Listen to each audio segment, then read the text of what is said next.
So because I love creation stories, I started to think about a person's birth story as a creation story.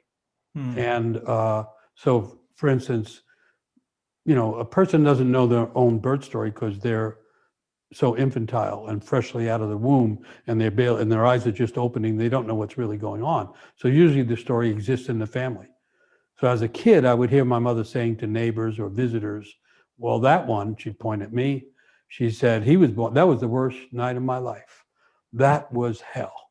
It was not just a snowstorm, but there was lightning. It was so dark, no one thought the light would ever come back. And he was born in the midst of that. She would do that right in front of me as a child. Mothers do that, And so it was bothersome, but it stuck with me. And so years later, I think I might have been late 30s or something, I had moved to the West Coast. Sometimes the family fate is so strong, you have to do geographical therapy. So I had moved from New York to the West Coast, and I called my mother one morning, which is something I rarely did, and she said, almost out of the blue, she said, well, if you're ever having a hard time, trying to enter something or begin something, it wouldn't be surprising because your birth was so difficult. Like my mother as, savant, this wasn't typical of her. And I was in a rough time, and she somehow picked that up. And so then now I have my story, and then on another occasion, she helped me out too. One time she said to me in anger, what makes you think you were a wanted child?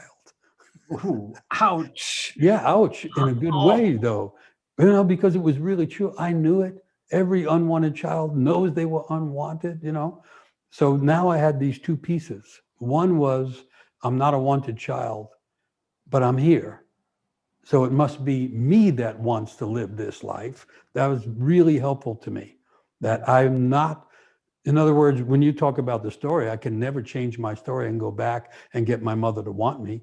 That didn't happen. It's not going to happen. Aha, I can want myself being here. This lifetime is about a desire on my part to be here. So that was helpful to me.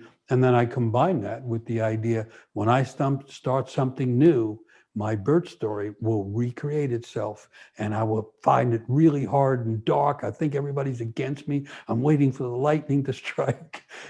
And once I realize that, then I understand, oh, I'm actually closer to starting something rather than far away. Is that making sense? No, it makes total sense. Yeah. Yeah, I'm really with you. So there's redemption in our stories. And since we're in a time when the entire human culture is trying to be reimagined, even though most people don't know that, that's what's trying to happen. It's really a valuable thing for a person to take their birth story, whatever it might be. Most of it's gathered from family. And there's always these seeds of uniqueness in it. Like once I was doing this with a workshop, people in a workshop. And after a while, one guy raises his hand and he says, this is really upsetting me. He said, everybody's talking about their birth story and all. I was an orphan. I don't know anything about my birth. I don't know my mother. I don't know my father. No one ever, he's listing this whole thing. And I wait till he's finished and I said, well, that's your birth story.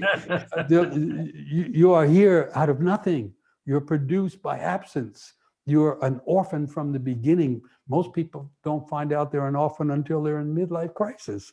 And I said, and now you should study all the stories of heroes. Moses was, put in the basket and set on a river. All those many, many mythic stories of someone who is put away when they're born. They don't have a family, and they wind up finding out that they have capacities, and they become, usually they become heroic.